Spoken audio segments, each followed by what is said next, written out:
فرماتے صحابہ نہ بات کر رہے تھے اور بات یہ کر رہے تھے کہ یار لوگوں کو گناہوں سے کیسے روکا جائے، لوگوں کو گناہوں سے گفتگو صحابہ یہ کر رہے تھے۔ عبداللہ ابن عمر کہتے ہیں بیٹھے تھے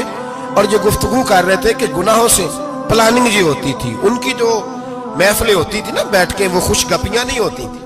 بلکہ وہ تبلیغ کی، جد و جہد کی، لوگوں کو برائی سے منع کرنے کے لیے بیٹھتے تھے، اس پر منصوبہ بندی کرتے تھے، پلان کرتے تھے، آگے ترتیب دیتے تھے۔ گفتگو ہو رہی تھی تو اب آپس میں بات ہونے لگی کہ کون سا گناہ زیادہ برا ہے جس پر سب سے پہلے کام کیا جائے۔ تو دور ایک صحابی بیٹھے تھے، ان کا نام تھا عبداللہ ابن عمر، ایک عبداللہ بن عمر ہے اور ایک عبداللہ ابن عمر ہے۔ حضرت عبداللہ ابن عمر دور بیٹھے تھے، بڑے سمجھدار سیانے باریک بین آدمی تھے۔ تو حضرت عمر فاروق اپنے بیٹے سے کہنے لگے جا عبداللہ ابن عمر سے پوچھ کے آ کہ سب سے سخت گناہ کون سا ہے۔ توجہ ہے میرے بھائیوں، ادھر دیکھیے گا میری جانب، پوچھ کے آ کہ سخت گناہ کون سا ہے۔ عبداللہ بن عمر رضی اللہ تعالیٰ عنہ کی خدمت میں جب عبداللہ ابن عمر گئے تو جا کے کہنے لگے کہ صحابہ پوچھتے ہیں کہ آپ نے زیادہ وقت گزارا ہے نبی رحمت صلی اللہ علیہ وسلم کے پاس، تو بتلائیے برا گناہ کون سا ہے، سب سے سخت گناہ، تاکہ سب سے پہلے اس پر پابندی لگائی جائے، اس پر محنت کی جائے۔ تو حضرت عبداللہ ابن عمر کہنے لگے صحابہ کو جا کے بتا دو کہ سب سے برا گناہ شراب پینا ہے، سب سے برا گناہ، اور یہ ام الخبائث ہے، برائیوں کی جڑ ہے، گناہوں کی ماں ہے، یہ بنیاد ہے، باقی گناہ اسی سے شروع ہوتے ہیں۔ کہتے ہیں میں نے آ کے بتایا تو حضرت ابو بکر صدیق رضی اللہ تعالیٰ عنہ سیدنا فاروق اعظم کہنے لگے خود جاتے ہیں، ان کے پاس خود جاتے ہیں، چونکہ ہم نے بات سننی ہے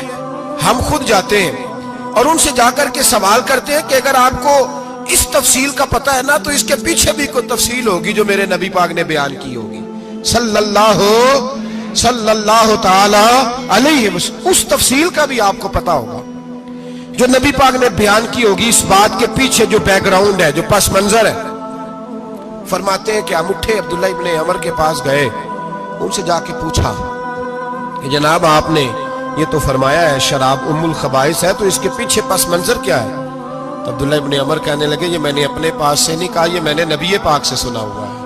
حضور سید عالم صلی اللہ علیہ وسلم بیٹھے تھے تو حضور نے فرمایا شراب یہ نشہ، یہ برائیوں کی ماں ہے۔ اور پھر حضور نے ایک مثال بیان فرمائی، نبی رحمت علیہ السلام نے فرمایا بنی اسرائیل کا ایک واقعہ ہے، ایک خوبصورت جوان تھا، ایک عورت کا دل آ گیا اس پر۔ یہ یاد رکھ لیں، ہم لڑکوں کو منع کرتے رہتے ہیں لیکن ہمیں گھر کی بچیوں پر بھی توجہ دینی ہوگی، ہمیں ان کے فون پر بھی نگرانی کرنی ہوگی، ہمیں وہاں بھی غور کرنا ہوگا، اس لیے کہ اگر کوئی بچی گنجائش نہ دے تو میرا خیال ہے کہ لڑکا جرت کرنے کی طاقت نہیں رکھتا، تو وہاں بھی ان کی اماں سے کہے کہ پابندی لگائے، بچی کسی کا موبائل لے کر کے کہیں اس کو استعمال تو نہیں کر رہی، اس پودے پر بھی توجہ دے، درخت بننے سے پہلے اس کی بھی نگرانی کریں، یہ بھی بڑا ضروری کام ہے۔ عورت کا دل آ گیا تو نبی پاک علیہ السلام فرماتے اس نے کوئی بہانہ لگایا، کسی کو کہا کہ اس نوجوان کو بلا کے لاؤ، اس کو کہو کہ ہم نے کوئی گواہی لینی ہے تجھ سے۔ وہ نوجوان آیا، ایک کمرے میں داخل ہوا تو اگلے کمرے میں لے گئے،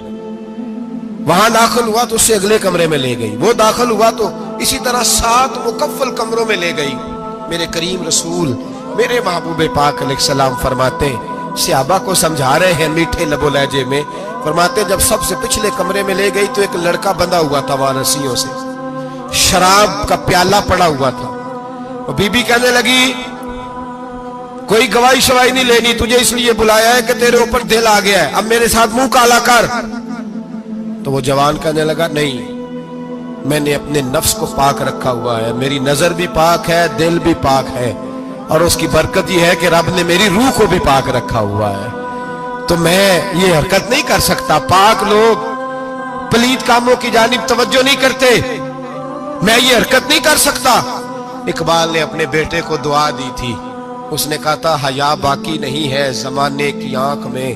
خدا کرے کہ رہے تیری جوانی بے داغ، خدا کرے کہ رہے تیری جوانی بے داغ۔ کہا میرے ساتھ منہ کالا کر، اس نے کہا میں نہیں کرتا۔ کہنے لگی چل پھر اس کو قتل کر، اس کو میں نے باندھا ہوا۔ اس نے کہا میں قتل کیوں کروں؟